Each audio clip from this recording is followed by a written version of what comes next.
nós somos exclusivamente dependentes de Deus, nós transferimos para Ele a responsabilidade de vivermos. Por quê? Porque a nossa suficiência vem do nosso Senhor Jesus Cristo.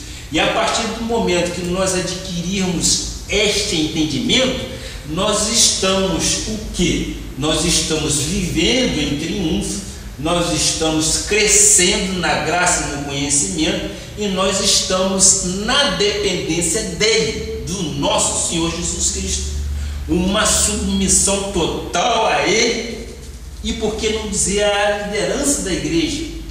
Com isto haverá crescimento, haverá vitória. Ou seja, o que nós estamos querendo transmitir à igreja é de que isto é uma continuidade.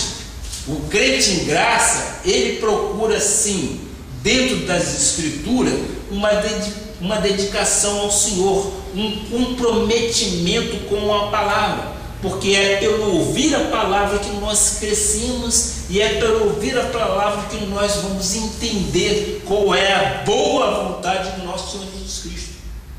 O cristão, desde o momento da manifestação da salvação, já começa a reinar espiritualmente.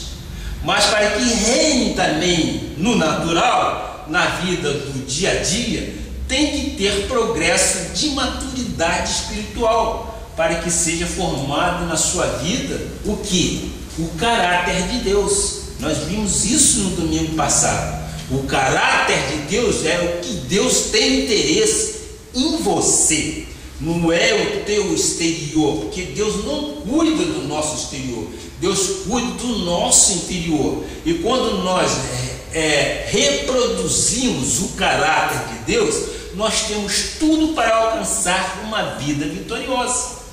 E esta vida vitoriosa vem exatamente com dedicação, para que nós sejamos triunfantes. Isso depende de uma dedicação. E essa dedicação, o que é? Exatamente, primeiro, procurarmos na palavra aquilo que nos dá segurança. E a palavra nos mostra realmente qual é o rumo que nós devemos tomar. Ora, nós entendemos que sem santificação jamais se verá o nosso Deus. O que é ser santificado? É exatamente fazer aquilo que é o caráter de Deus para as nossas vidas. Nós temos que representar Deus, nós temos que ser imagem e semelhança do nosso Deus. O segundo segredo para se ter uma vida vitoriosa é o cristão que é perseverante, ouvinte e praticante da palavra de Deus é bem-aventurado em tudo que realizar. Graças a Deus, este é o nosso entendimento. Por quê? Porque ele sendo perseverante, nós falamos isso aqui no momento da semeadura, não é ouvir e não praticar, não é entrar por um ouvido e sair por outro, muito pelo contrário, é ser ouvinte, perseverante e praticante da palavra. Neste caso, ele será bem-aventurado em tudo que realizar. E nós cremos nesta forma. E vamos buscar em Tiago 1, versículo 23 e 25, o amparo bíblico.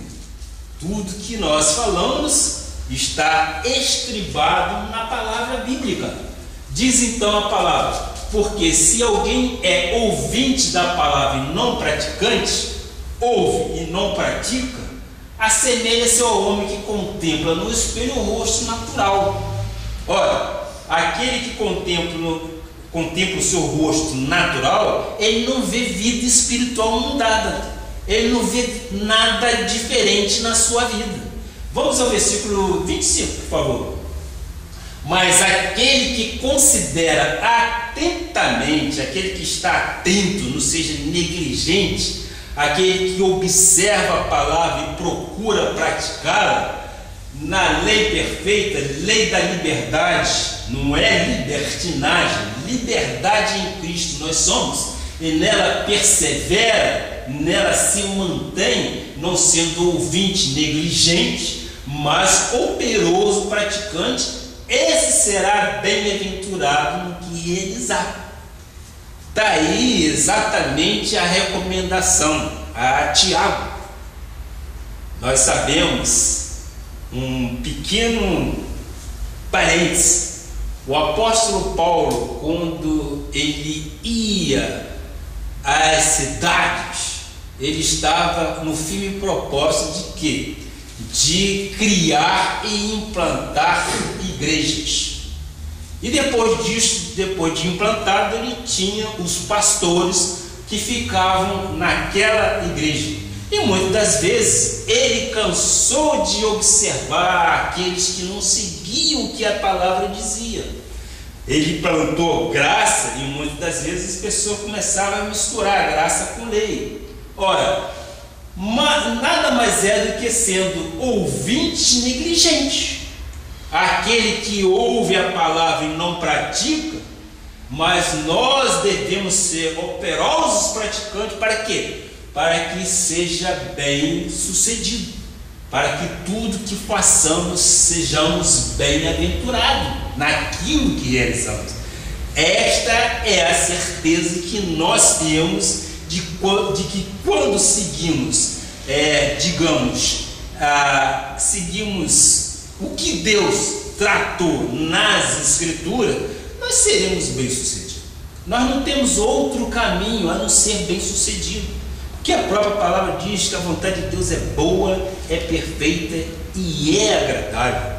Se nós não somos negligentes, nós cuidamos de uma forma operosa da palavra e somos operosos praticantes, nós estamos evidenciando o caráter de Deus em nossas vidas. E o nosso Deus se agrada disso.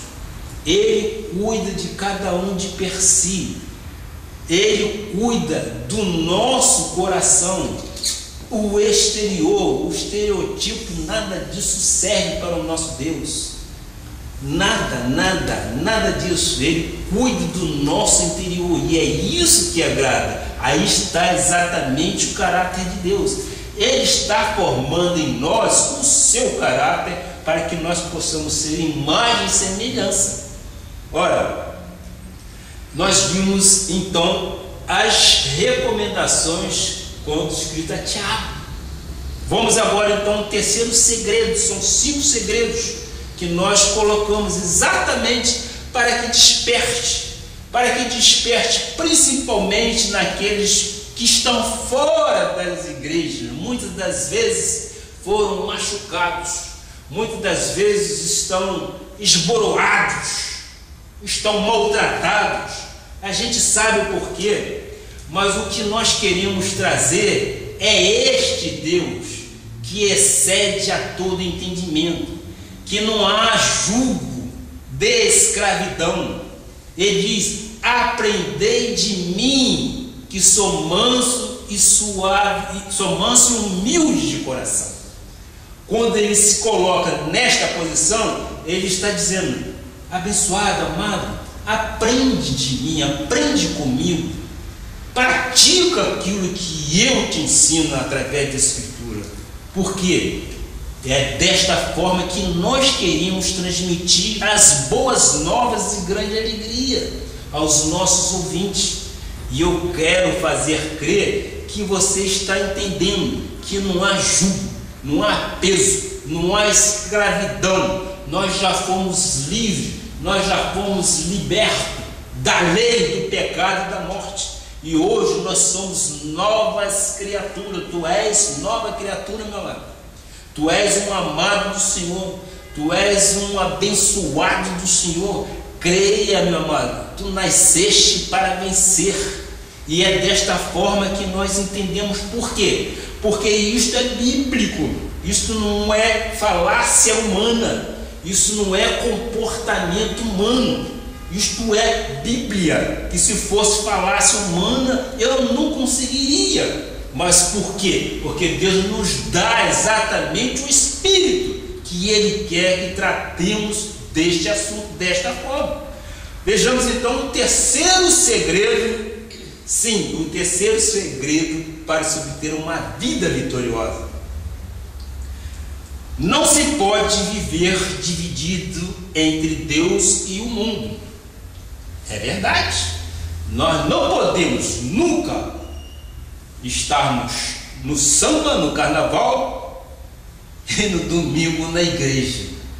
Eu particularmente entendo também que eu não devo evangelizar no momento do carnaval, porque não há comunhão. A luz não pode haver comunhão com as trevas. E aquele momento do carnaval é o momento da carne. Eu entendo, e o nosso ministério entende, que isto não deve ser misturado. Há tempo para todas as coisas debaixo deste céu. Há tempo para todas as coisas. Então nós temos que ter olhos iluminados para que não venhamos a cair no opróbrio. Opróbrio é vergonha. Nós não podemos ser envergonhados. Muitas das vezes, nessas passeatas, nós somos envergonhados. Porque não é aquele momento que nós devemos atuar. Não se pode viver dividido entre Deus e o mundo. Lucas 16:13. Vamos ver exatamente o que diz lá o Dr. Lucas.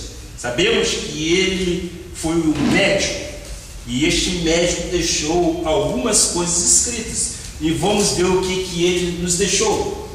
Ninguém pode servir a dois senhores, porque ou há de aborrecer-se de um e amar ao outro, ou se devotará a um e desprezará o outro. Não podeis servir a Deus e às riquezas, seu Deus Mamon, não é isso? Nós não podemos servir a Deus e às riquezas. Isso não quer dizer também que nós não devemos ser abençoados. Nós já dissemos que as bênçãos foram dadas a Abraão. Abraão foi um homem riquíssimo, teve gados, teve ovelhas, empregados, e o nosso Pai deixou 2.000 promessas na Bíblia para que fôssemos abençoados. Agora, não podemos trocar a riqueza, vamos falar no dinheiro, a riqueza por Deus. Nós não podemos substituir o que temos no bolso pela soberania de Deus.